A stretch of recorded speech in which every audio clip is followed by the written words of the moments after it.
Oi, meus amores, que bom encontrar com vocês. Hoje nós vamos conversar sobre o item 9 da introdução de O Livro dos Espíritos. E Kardec ainda está argumentando, apresentando fatos, apresentando elementos para responder a algumas possíveis objeções daqueles que eram contrários ao Espiritismo. E quando a gente fala possíveis objeções, é do tipo assim: aqueles que não concordavam com o Espiritismo, o que eles falavam contra o Espiritismo? A ideia é mais ou menos essa. E Kardec faz um esforço muito bem feito e muito completo de deixar muito claro tudo aquilo que era preciso que fosse falado. Por isso, às vezes, parece até que ele está retornando em pontos que já foram trabalhados antes. Mas é porque ele precisa, nesse momento, não deixar que passasse nenhuma argumentação, nenhuma informação, nenhum comentário que pudesse lá na frente ser motivo de dúvidas para a doutrina. E nesse item 9, ele fala novamente sobre algumas manifestações que estavam acontecendo nesse período ainda de estudo, de construção, né, da doutrina dos espíritos.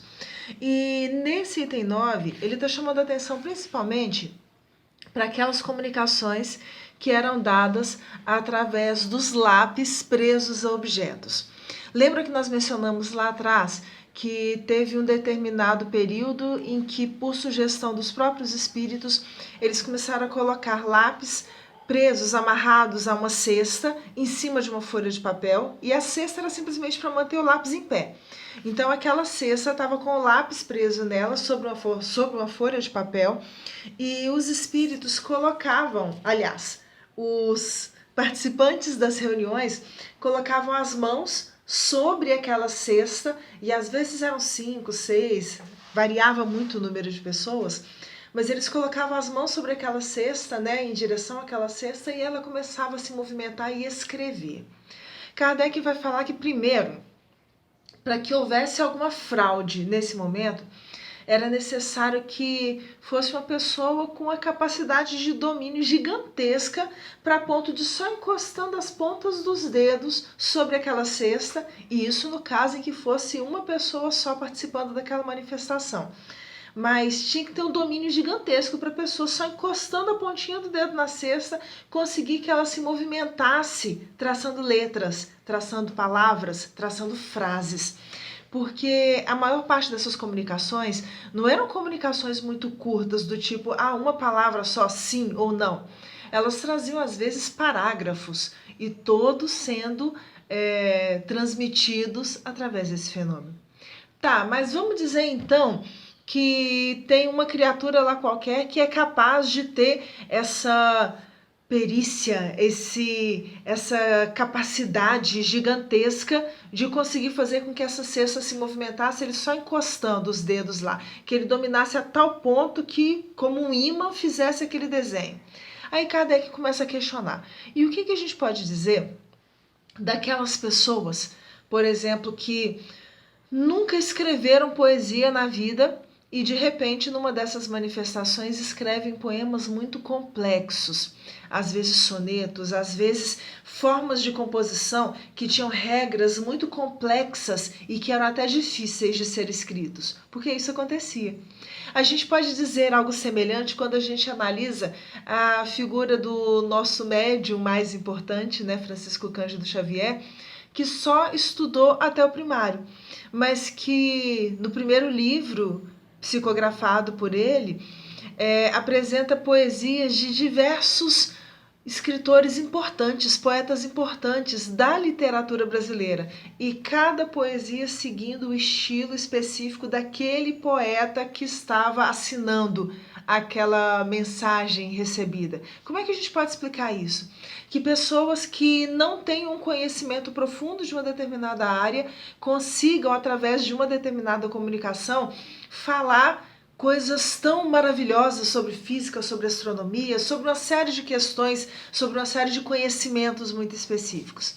Kardec começa a levantar esses pontos, porque já que a gente está querendo, supondo, né, que a gente está querendo combater o espiritismo, a gente tem que combater com conhecimento de causa, sabendo daquilo que a gente está falando. Kardec traz ainda outras questões para reflexão, porque muitas pessoas diziam que aquilo era charlatanismo.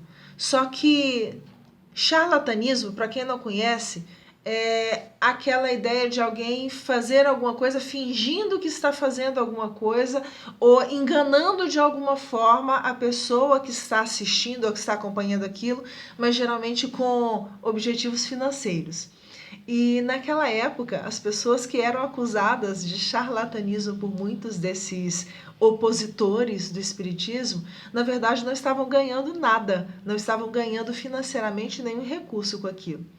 Tá, mas então não é charlatanismo, é o que eles chamam de mistificação, que é quando acontece esse engano, mas sem o interesse financeiro por trás.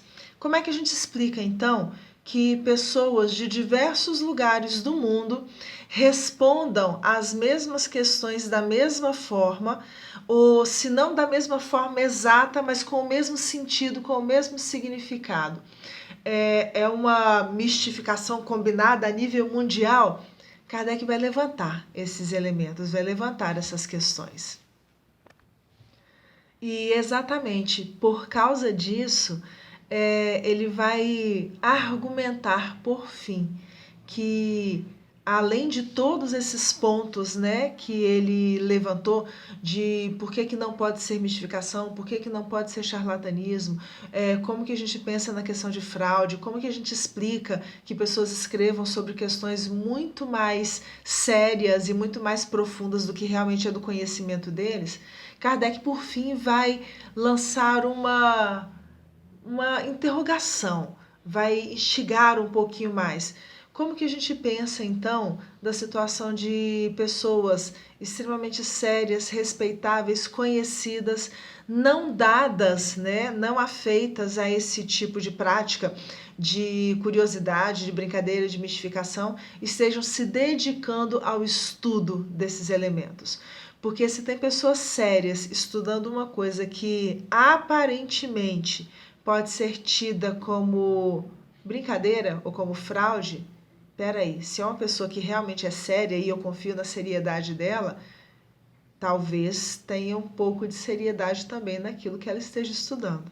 São alguns dos pontos que Kardec vai levantar nesse item 9, ainda conversando com aqueles que se opõem à doutrina espírita. Mas a introdução ainda está um pouquinho longe de acabar. Tem muitos outros argumentos que Kardec vai apresentar ainda, ao mesmo tempo em que ele apresenta as bases sobre as quais foram construídos ou foram organizados os conhecimentos que são reunidos na doutrina dos espíritos. Um beijo grande para vocês e até breve.